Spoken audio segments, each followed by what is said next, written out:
오늘의 헤드라인입니다. 조동호 과학기술정보통신부 장관 내정자는 정보통신 분야 전문가로 5G 세계 첫 상용화를 이끌 적임자로 평가받고 있습니다. 하지만 과학계에선 정보통신뿐 아니라 R&D 혁신과 같은 과학기술 분야 현안에도 관심을 기울일 것을 조언했습니다. 앞으로 원전 사고가 일어나면 지역 주민들이 직접 사고 관리에 참여할 수 있게 됩니다. 또 라돈 사태 재발을 막기 위해 모나자이트와 같은 방사성 원료 물질 사용이 원천 금지됩니다. 선천성 심장병 수술에 필요한 소아용 인공혈관의 공급이 중단돼 수술을 받아야 하는 아이들이 위험에 처할 뻔했습니다. 인공혈관 사업을 독점하고 있는 다국적 의료회사의 일방적인 공급 중단이 원인이었는데요. 무엇이 문제인지 자세한 이야기 취재 기자와 함께 나눠봅니다. 우리나라 국민 10명 중 1명은 앓고 있는 흔한 질환인 위염.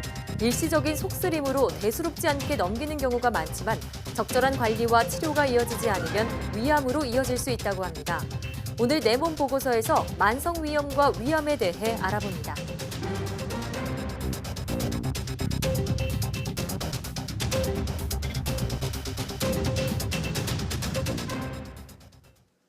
여러분 안녕하십니까? 사이언스 투데이입니다. 조동호 과학기술정보통신부 장관 후보자는 자타가 공인하는 통신 분야 전문가입니다. 때문에 유영민 장관의 뒤를 이어 5G 상용화를 이끌 적임자란 평가를 받고 있는데요. 다만 연이어 정보통신 전문가가 과기정통부의 수장이 되면서 기초과학 분야가 외면받는 게 아니냐는 지적도 있습니다. 이성규 기자입니다. 문재인 정부 2기 과학기술정보통신부 수장으로 내정된 조동호 카이스트 교수. 서울대 전자공학과를 졸업한 조 내정자는 40년 넘게 통신 분야에서 연구해온 국내 대표 정보통신 전문가입니다. 발표 논문만 260여 건, 특허 출원 건수도 500여 건에 달합니다.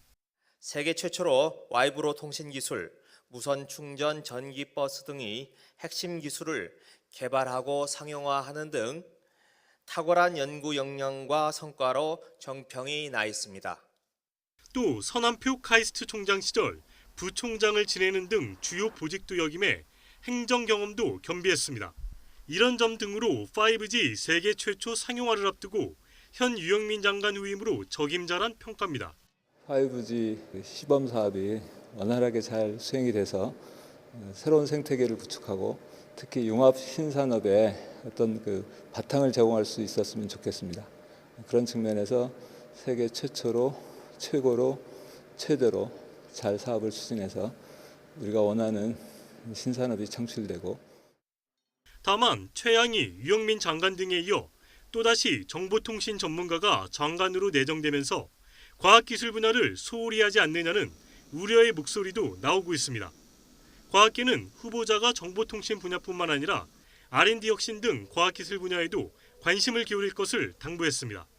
굉장히 연구를 열심히 하고 특히 연구 개발 쪽에 노력을 많이 했고 성과를 많이 거둔 것으로 보여서 그런 경험이 좀 과학기술 정책이나 정보통신 정책을 모두 아우르는 데 도움이 되지 않을까. 조 후보자는 이달 국회 인사청문회를 통과하면 다음 달부터 장관 업무를 시작하게 됩니다. 하지만 차기 과기정통부 장관에게는 5G 상용화뿐만 아니라 R&D 혁신 등 적지 않은 현안이 풀어야 할 과제로 남겨져 있습니다. YTN 사이언스 이성규입니다. 앞으로는 크고 작은 원전 사고에 대해 지역 주민들이 직접 참여해 관리 체계를 마련합니다. 원자력안전위원회는 이런 내용이 담긴 2019 주요 업무 계획을 발표하고 국민이 안심할 수 있는 한 해를 만들겠다고 밝혔습니다. 이에 따라 원전 주변 주민들은 사고 관리에 대한 의견을 직접 제시할 수 있고 온라인은 물론 오프라인 정보센터를 통해 전국 모든 원전에 대한 정보를 확인할 수 있습니다. 원안위는 또 라돈 침대 사태의 재발을 막기 위해 생활 주변 가공 제품에는 모나자이트와 같은 방사성 원료 물질 사용을 원천 금지하고 의심 제품에 대해선 찾아가는 라돈 측정 서비스를 제공할 방침입니다. 이와 함께 방사선 이용 기관에 대한 현장 검사 주기를 5년에서 3년으로 단축해 방사선 작업 종사자들에 대한 안전 관리도 강화할 계획입니다. 미 항공우주국 나사가 이르면 올해 안에 인간을 달에 복귀시키는 계획에 착수할 방침입니다.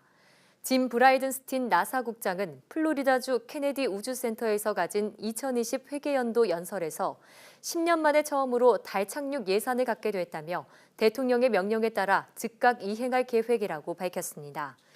그러면서 올해 안이나 늦어도 내년까지는 민간 우주선이 달로 과학 장비를 실어 나를 것이라고 설명했습니다. 이런 민간 우주선 활동을 시작으로 오는 2028년 이전에 새롭고 혁신적인 기술과 시스템을 갖춘 착륙선과 로봇, 인간이 달 전체를 누비며 과학 임무를 수행할 것이라고 브라이든스틴 국장은 덧붙였습니다. 나사는 민간 우주선 활용 예산으로 3억 6,300만 달러, 약 4,096억 원을 편성했으며 미 의회 승인 과정에서 일부는 가감될 수 있습니다. 이번에 심각했던 미세먼지 가운데 중국은 물론 북한에서 발생한 것도 적지 않다는 정부의 언급이 나왔습니다. 학계에서는 20%에 이를 수도 있다는 분석까지 나왔는데요. 북한 내부의 현황부터 정확하게 파악하는 게 시급합니다. 보도에 이승윤 기자입니다.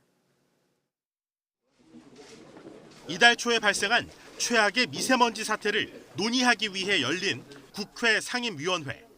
조명래 환경부 장관은 이 기간 북한에서도 미세먼지가 많이 내려왔다고 밝혔습니다. 과거의 연구 결과를 거론하며 북한에서 유입된 미세먼지가 13% 정도라는 구체적인 수치까지 제시했습니다. 고농도 기간 동안 북한에서도 많이 내려왔다고 보고 있는데요. 저희들은 평균 한 저기 13%. 장관님, 북한에서 내려왔다는 게 말이 돼요? 예, 그거는 여러 가지로 분석이 나오고 있습니다. 이달 초 한반도 주변의 대기 흐름을 다시 살펴봤습니다. 초미세먼지 농도가 10배 이상 치솟았던 지난 2일, 미세먼지 운반에 결정적인 영향을 미치는 850 헥토파스칼 고도를 기준으로 중국에서 시작된 바람이 북한을 거쳐 수도권과 충청 서해안으로 불어온 것을 뚜렷하게 확인할 수 있습니다. 북한에서 초미세먼지가 발생했다면 적지 않게 유입될 수밖에 없습니다. 북한 내부의 현황을 정확히 파악할 수 없어 어느 정도 한계가 있지만 학계의 연구 결과도 이를 뒷받침하고 있습니다. 지난해 아주대 연구팀은 수도권의 초미세먼지 가운데 14.7%는 북한에서 유입된 것으로 추정했습니다. 이번처럼 북서풍이 많이 부는 1월엔 20%까지 올라간다고 평가했습니다. 또 다른 연구에서는 북한의 에너지 소비량은 우리나라의 25분의 1에 불과하지만 대기 오염 물질은 더 많이 쏟아낸다고 분석했습니다. 대북 제재로 연료 수입이 제한된 상태에서 장작이나 농업 쓰레기 등을 많이 쓰고 석탄 화력 발전소에 미세먼지 제거 장치가 부족하기 때문입니다. 오염물질 제거하는 장치가 거의 없거든요. 그렇기 때문에 효율이 나쁘니까 이산화탄소 같은 물질도 더 많이 나올 거고, 그다음에 대기오염 물질, 황산화물이나 질소산화물이나 먼지도 훨씬 많이 나올 겁니다. 전문가들은 북한이 지금의 에너지 수급 구조를 유지한다면 한반도를 넘어 동북아시아 대기질에 큰 위험 요소가 될 가능성이 있다고 분석하고 있습니다. YTN 이승윤입니다.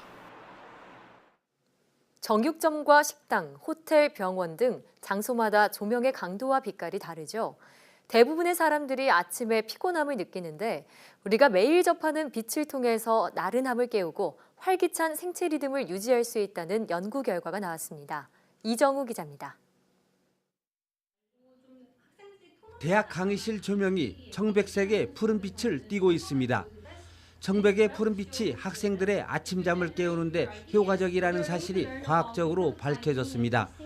국내 연구진이 푸른 빛이 밤에는 숙면을 방해할 수 있지만 때와 장소에 따라서 이롭게 활용될 수 있음을 확인했습니다. 적당한 광량과 적당한 시간을 조사를 하게 되면은 오히려 인체에 더 유익한 방향으로도 사용할 수 있다는 것을 저희가 발견했습니다. 연구팀은 학생 15명을 대상으로 호르몬과 타액 변화 등 생리적 지표를 관찰하고 설문조사도 진행했습니다. 그 결과 빛의 색 변화에 따라 감성 등을 나타내는 주관적 지표와 숙면에 영향을 주는 호르몬인 멜라토닌 분비에 변화가 일어남을 확인했습니다. 또 자연스러운 토론 시간에는 붉은색 조명이 학생들에게 도움을 준다는 사실도 밝혔습니다.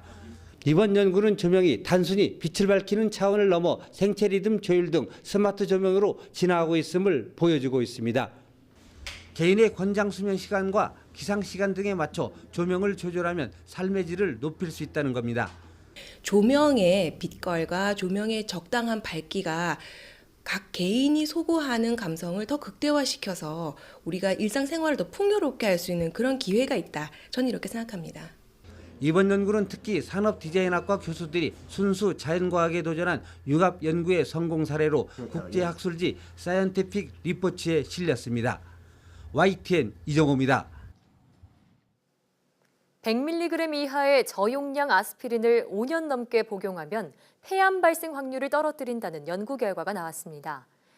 이대 목동병원 연구팀은 2002년부터 2015년까지 40세에서 84세 1,300만여 명의 건강보험공단 자료를 분석한 결과 이렇게 나타났다고 밝혔습니다.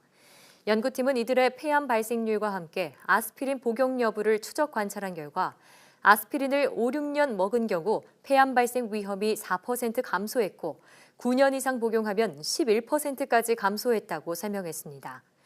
또 65세 이상 노인의 경우 아스피린을 9년 이상 복용하면 폐암 발생 위험이 13%까지 떨어지는 것으로 나타났습니다. 연구팀은 저용량 아스피린의 경우 뇌나 심혈관 질환 치료에 안전하게 사용된다며 폐암 발생을 예방하는 데도 도움이 될 것으로 보인다고 말했습니다.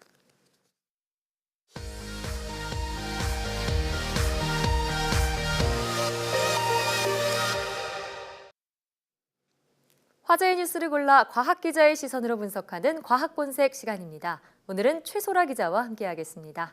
어서 오세요. 안녕하세요. 네, 오늘 준비한 첫 소식은 어떤 건가요? 네, 파킨슨병이라고 들어보셨을 텐데요. 예. 신경세포들이 소멸하면서 생기는 퇴행성 뇌질환입니다. 미국의 권투 선수 무하마드 알리가 걸린 병으로도 유명해졌고요. 네. 영화에서도 가끔 소재로 등장하기도 하죠. 예. 이 파킨슨병은 현재 치료할 수가 없는 병입니다. 증상을 완화할 수는 있어도 이걸 근본적으로 치료하는 약이 없다는 건데요. 그런데 이 파킨슨병의 치료제를 개발하는데 도움을 줄 연구가 해외에서 나와서 오늘 준비했습니다. 네, 자 일단 파킨슨병 영화에서도 접했지만 몸의 근육이 굳으면서 움직일 수 없게 되는 그런 병으로 알고 있는데요. 어떤 병인지 좀 더 자세히 설명해 주시죠. 네, 그렇습니다. 파킨슨병의 대표적인 증상이 가만히 있을 때 몸이 떨린다거나 근육이 경직되는 것 등인데요. 이 신경세포인 뉴런이 점점 퇴화해서 나타나는 증상입니다. 신경세포가 퇴화하는 원인은 신경 전달 물질인 도파민이 줄어들기 때문으로 알려졌는데요. 전문가의 자세한 이야기 들어보겠습니다. 이게 일단은 몸에 도파민이라는 게 부족해서 생긴다고 보고 있고 체내 도파민이 한 70% 이상 떨어졌을 때 증상은 나타나고요. 파킨슨 병은 유전 인자를 몇 개를 찾기도 했는데 원인을 정확히 알지는 못해요. 네, 자 일단 원인은 도파민 부족으로 밝혀졌으니까 이 도파민을 좀 조절해 줄 수 있는 그런 약이 나오면 좋을 텐데 쉽진 않은 일이겠죠. 네, 그렇습니다. 이렇게 여기서 중요한 게 너르원이라는 단백질인데요. 예. 이 너르원이라는 단백질이 도파민 관련 유전자를 활성화한다고 합니다. 이 단백질이 제 역할을 하지 못하면은 이 파킨슨병이 발병한다고 알려졌는데요. 예. 실제 생쥐 실험에서도 너르원이 적을 때 파킨슨병과 유사한 증상이 나타났다고 하고요. 이때 너르원 수치를 높였더니 생쥐가 다시 치료되기도 했습니다. 네. 하지만 이렇게 핵심 물질이 뭔지 알면서도 치료제를 개발하는 데 실패한 거는요. 너르원의 분자 포켓이라는 걸 못 찾아서입니다. 분자 포켓을 못 찾아서라고요. 분자 포켓이 어떤 건가요? 네, 분자 포켓은 단백질의 한 부위를 지칭하는 용어인데요. 네. 이 단백질의 기능을 조절하는 스위치 같은 부위입니다. 이 부분에 신약 분자가 딱 붙을 수 있다면은 이 단백질을 활성화하거나 비활성화할 수 있는데요. 예. 하지만 이런 부위나 또는 이런 신약을 찾는 게 말처럼 쉽지가 않습니다. 작은 신약 분자가 단백질의 분자 포켓에 일정 기간 동안 붙어 있으려면 결합력이 너무 약해서는 또 안 되겠고요. 또 이 개발한 신약이 목표 단백질뿐 아니라 이 모든 단백질에 잘 붙어버리면 그것 또한 큰일 나겠죠. 네. 이렇게 적절한 분자 포켓을 너르원에서는 찾지 못했다는 겁니다. 때문에 너르원은 연구에서는 언드러거블, 즉 약을 만들 수 없는 단백질로도 알려졌습니다. 예. 그런데 이번에 해외 연구진이 이 너르원의 분자 포켓을 발견했다 이런 얘기인가요? 네, 그렇습니다. 이번 연구는 미국 샌프란시스코 캘리포니아대 연구진의 연구 결과인데요. 네. 이들이 너르원의 분자 포켓을 찾아냈습니다.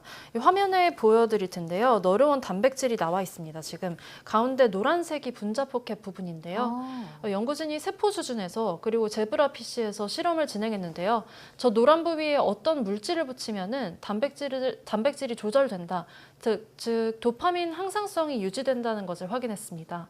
이뿐 아니라 연구진은 여기에 결합하는 물질도 처음으로 찾아냈는데요. 예. 바로 DHI라는 물질입니다.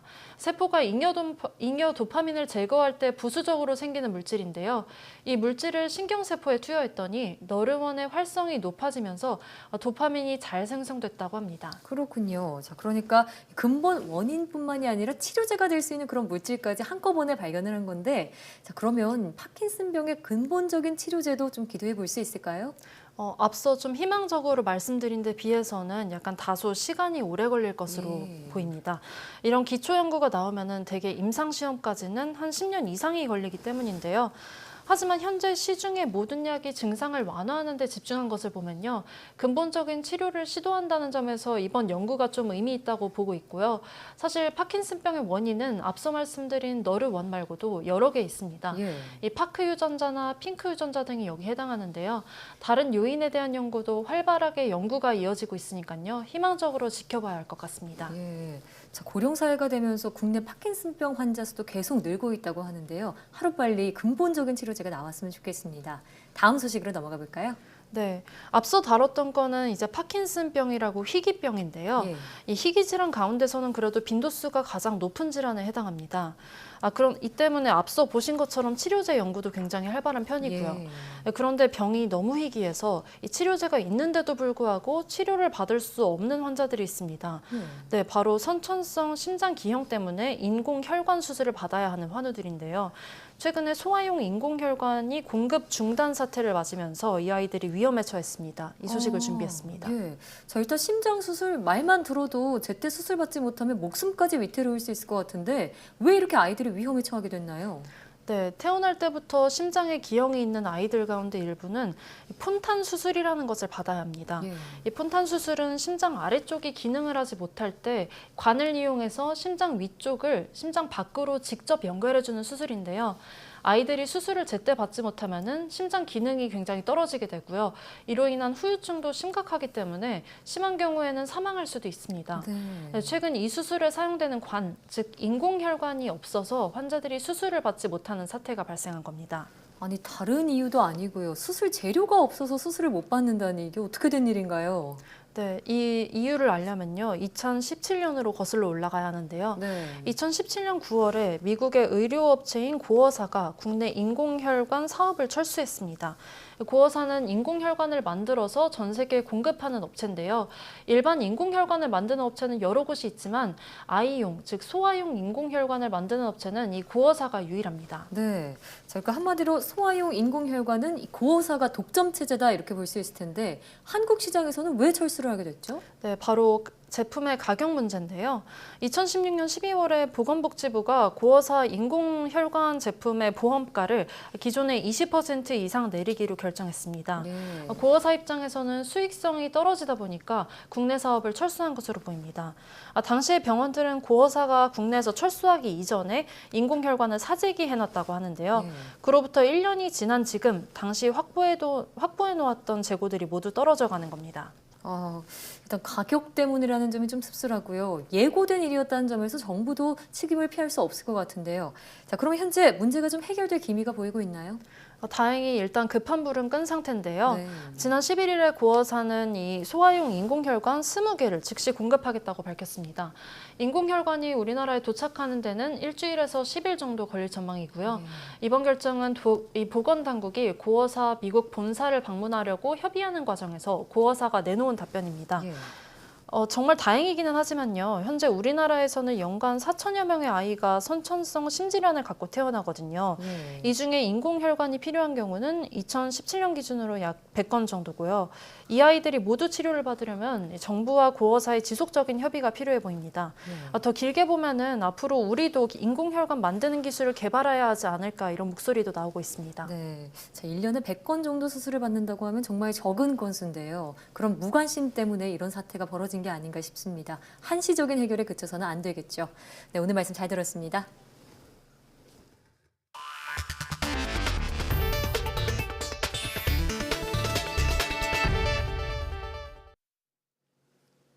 백쉰7 명이 숨진 에티오피아 항공 보잉기가 넉 달 전 자카르타에서 추락한 여객기와 같은 기종으로 확인되면서 안전성에 대한 우려가 증폭되고 있습니다. 우리 정부도 같은 기종을 운항 중인 국내 항공사에 대한 안전점검에 나섰고 중국 당국은 운항을 잠정 중단하라고 지시했습니다. 김영수 기자입니다. 지난해 10월 말 인도네시아 라이언에어 여객기는 이륙 13분 만에 추락해 탑승자 189명이 숨졌습니다. 사고기는 보잉사의 차세대 여객기 737 맥스 8 기종입니다. 전날 이륙 6분 만에 추락해 150여 명의 사망자를 낸 에티오피아 항공 여객기도 같은 기종입니다. 이륙 직후 급상승과 급강하를 반복하며 조종사가 고도를 유지하는 데 어려움을 겪었다는 것도 유사합니다. 에티오피아 당국은 철저한 조사를 약속했습니다. ይሁንና የአደጋው መንስኤ እንዴት ሊያጋጥም እንደቻለ ዝርዝር መረጃ ሙያው ባላቸው የቴክኒካል ሰዎች ተጠንቶ ለሕዝብ ይፋ የሚደረግ ሲሆን 우리 국토부도 같은 기종을 보유한 항공사에 감독관을 보내 안전 점검에 나섰습니다. 국내에서는 이스타항공이 작년 말과 올해 초 차례로 2대를 도입해 일본과 태국 노선에 투입하고 있습니다. 대한항공과 제주항공도 도입을 검토 중입니다. 국토부 관계자는 기체 결함 등 사고 원인 조사 결과가 나오면 국내 도입 여부를 재검토하겠다고 밝혔습니다. 중국 당국도 자국 항공사에 보잉 737 맥스 기종 운항을 잠정 중단하라고 지시했습니다. 2년 전 민간 항공사에 처음 인도된 이 여객기는 지금까지 300대 이상이 보급됐고 4,000대 이상 주문을 받은 것으로 전해졌습니다. CNN은 보잉사가 이 기종에 대해 비행 금지 조치를 한 적이 있다며 두 추락 사고의 연관성이 드러날 경우 상당한 타격을 받을 것으로 내다봤습니다. YTN 김영수입니다. 안전성 논란이 불거진 미국 보잉사 기종에 대해 미 항공당국은 사고 기종의 안전성을 두둔하는 입장을 발표했습니다. 하지만 중국과 인도네시아 등 각국의 운항 중단 조치가 잇따르면서 보잉사에는 타격이 불가피해 보입니다. 보도에 조수현 기자입니다. 미 연방항공청이 보잉의 최신형 여객기 추락 사고 발생 이틀 만에 성명을 냈습니다. 미국의 상업용 항공기에 대해 계속해서 안전성을 평가 감독하고 있다며 안전에 영향을 미치는 문제를 발견하면 즉각적이고 적절한 조치를 하겠다는 내용입니다. 사고를 낸 737 맥스 8이 현재까지는 안전하게 비행할 수 있는 기종이라는 겁니다. 안전성을 자신한다는 보잉 측의 입장을 두둔한 셈입니다. 업계 전문가들도 초기 조사 단계에서 어떠한 판단을 하기엔 이르다고 보고 있습니다. Whenever you get this, there are often issues that come up that are unanticipated, and if they must be dealt with immediately and significantly, the FAA will issue an airworthiness directive. 하지만 안전성 우려가 이어지면서 사고기 기종을 보유한 일부 국가들은 운항 중단 조치를 내렸습니다. 737 맥스의 전 세계 운항 대수 가운데 20%를 차지하는 중국이 가장 먼저 나섰고 인도네시아와 멕시코, 몽골, 남아공도 뒤따랐습니다. 캐나다는 당분간 조사 상황을 지켜보며 신중하게 대응하겠다는 입장입니다. We have the black boxes. It's important for us to determine the cause and then to take the necessary action, and we will do so. 현장에서 회수된 블랙박스가 추락 원인을 밝혀내는 단서가 될지 주목되는 가운데 5달 만에 추락 사고를 또 일으킨 차세대 주력기를 둘러싼 논란으로 보잉의 명성에 적지 않은 영향이 예상됩니다. YTN 조수연입니다. 세계에서 가장 큰 동물용 의약품 시장인 중국에 국산 동물용 의약품을 수출할 수 있는 길이 열렸습니다. 농림축산검역본부는 12일 베이징에서 중국 검역당국과 동물의약품 인허가 정보와 기술 교류 강화를 위한 양해각서를 체결했다고 밝혔습니다.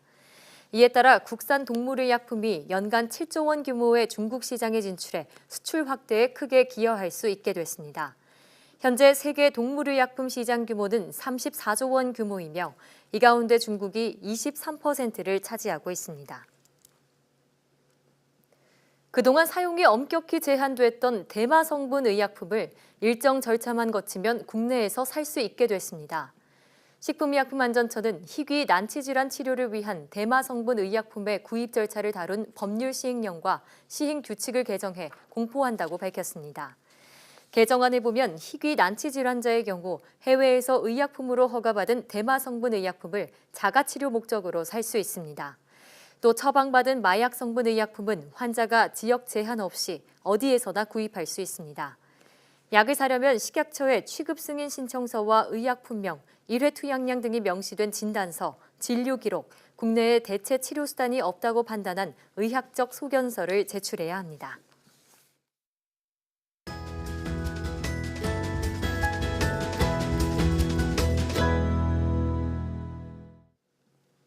위염은 우리나라 국민 10명 중 1명이 앓고 있을 정도로 흔한 질환입니다.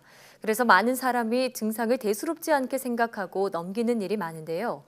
하지만 적절한 관리와 치료가 이어지지 않으면 위암의 주요 원인이 될 수 있다고 합니다. 그래서 오늘 내 몸 보고서에서는 만성위염과 위암에 대해 알아보겠습니다.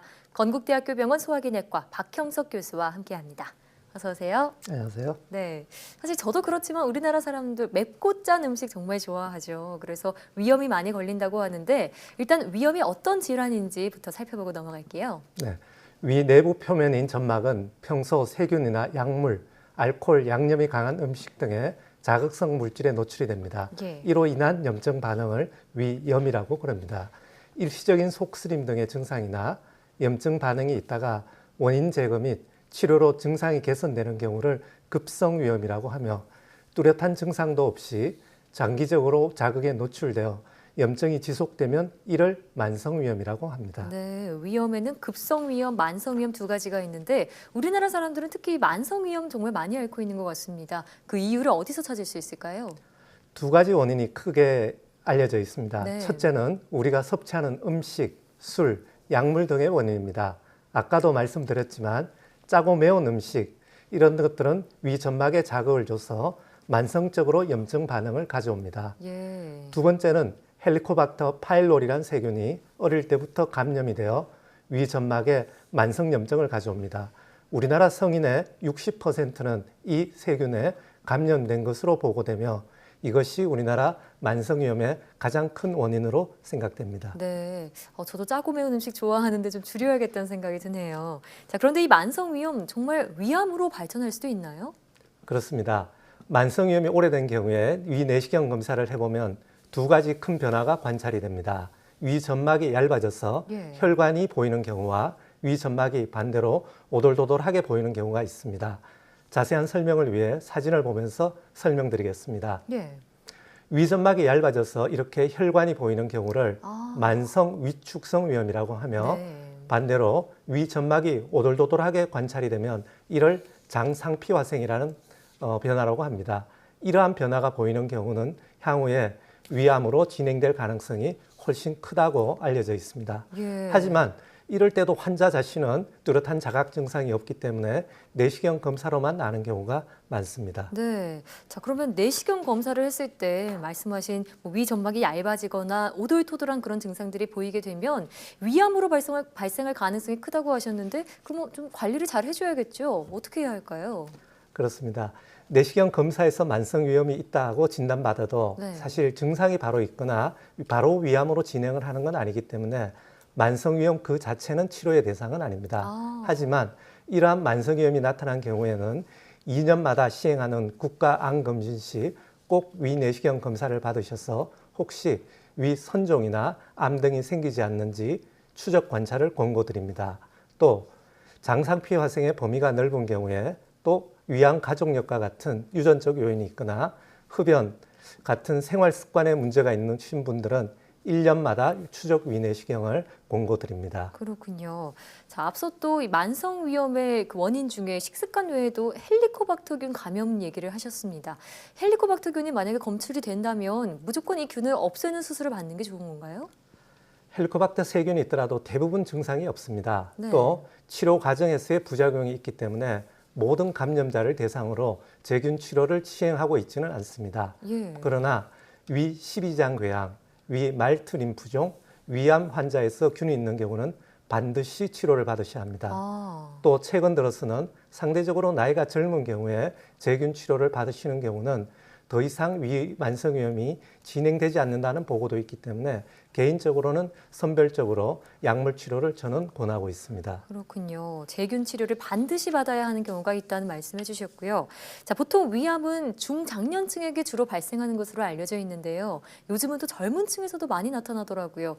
이 위암이 좀 차이가 있나요? 그렇습니다. 2018년 암센터 보고에서 보면 전체 위암이 위암 환자가 13%로 위암이 전체의 그 발생률 1위를 차지하고 있습니다. 위암이 1위군요. 네네. 대부분은 50대 이후에 중장년층에서 발생합니다. 예. 이해를 돕기 위해 사진을 보면서 설명드리겠습니다. 이러한 위암은 그 암세포가 한 곳에 시작하여 점차 덩어리로 자라는 장형 위암입니다. 네. 하지만 젊은 층에서는 이와는 달리 점막 하층을 타고 전체위로 빠른 속도로 진행되는 미만성 위염이 발생할 수 있습니다. 예. 이러한 미만성 위염은 암세포가 작은 크기로 곳곳에 퍼지면서 위벽을 파고들어 빠른 속도로 자라기 때문에 통증이나 출혈 등 초기 증상이 없어도 처음 진단받을 때 3, 4기에 늦게 발견되는 경우가 많습니다. 예. 또 이 위내 진행과 타장기로의 진행이 매우 빠릅니다. 또 내 점막 밑에 그 위벽으로만 파고들기 때문에 내시경 검사에서도 초기에 발견이 쉽지 않은 경우도 흔합니다. 예, 발견하면 이미 뭐 말기에 네. 진행되고 있다고 하니까 좀 무서운데요. 젊은 층에게서 특히 미만성 위암이 자주 나타나는 그 이유는 무엇인가요?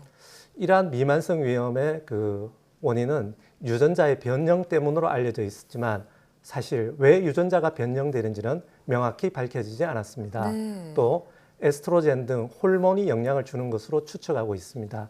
그래서인지 젊은 층에 발생하는 미만성 위염의 경우는 여성 환자가 절반 이상을 차지하고 있습니다. 예. 초기 증상이 물론 뚜렷하진 않지만 이유 없이 지속되는 소화불량이 있다든지 복부 통증, 체중 감소 등이 있으면 젊은 나이라도 위내시경 등 검사를 적극적으로 검토해 보시는 것이 좋겠습니다. 예. 자, 어떤 질환이든 평소에 정말 정기적인 검진도 중요할 거고요. 생활 속 습관도 잘 갖춰놔야 할 텐데요. 만성 위염이나 위암을 좀 방지할 수 있는 그런 예방법이 있다면 소개해 주시죠. 그 위암을 막기 위해서는 예. 가장 중요한 것은 위암의 원인으로 알려진 것들을 피하는 것이 사실 가장 중요합니다. 네. 짠 음식, 부패한 음식, 질산염이 많이 포함된 음식이나 탄 음식은 어릴 때부터 삼가하는 것이 좋겠습니다. 네. 신선한 채소와 과일은 예방적 효과가 있다고 알려져 있기 때문에 이를 포함한 균형 잡힌 식사를 하시는 것이 좋겠습니다. 또 흡연이 지속되는 경우는 위암 발생률이 3배 이상 올라갑니다. 예. 따라서 당연히 금연이 필요합니다. 예. 또 젊은 분인 경우 헬리코박터 균이 감염되었다면 박멸 치료를 의사 선생님과 상담하시는 것이 좋겠고요. 가족력이 있다면 2, 3년에 한 번은 40세 전이라도 위내시경 검사를 받으시는 것이 좋겠습니다. 네, 자, 만성 위염, 위암으로 진행될 가능성도 있다고 하니까 말씀해 주신 이런 수칙들 잘 지켜야겠습니다. 네, 지금까지 건국대학교 병원 소화기내과 박형석 교수와 함께했습니다. 오늘 말씀 고맙습니다.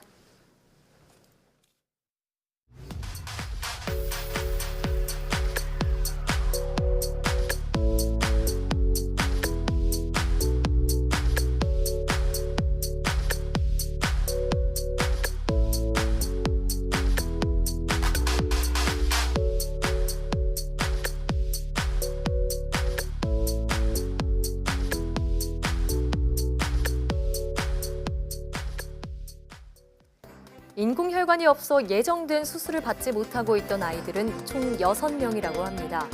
미국의 고의사가 인공혈관 20개를 즉시 공급하기로 하면서 부모님들은 놀란 가슴을 쓸어내렸을 텐데요. 문제는 앞으로입니다. 대체품이 없는 이상 혈관이 또다시 고갈될 경우 같은 상황이 반복될 수 있는데요. 아이들에게 인공혈관은 수술 재료가 아니라 생명입니다. 더 늦기 전에 국가 차원에서 장기적인 대책을 마련해야겠습니다. 사이언스 투데이 오늘 저희가 준비한 소식은 여기까지입니다. 함께해 주신 여러분 고맙습니다.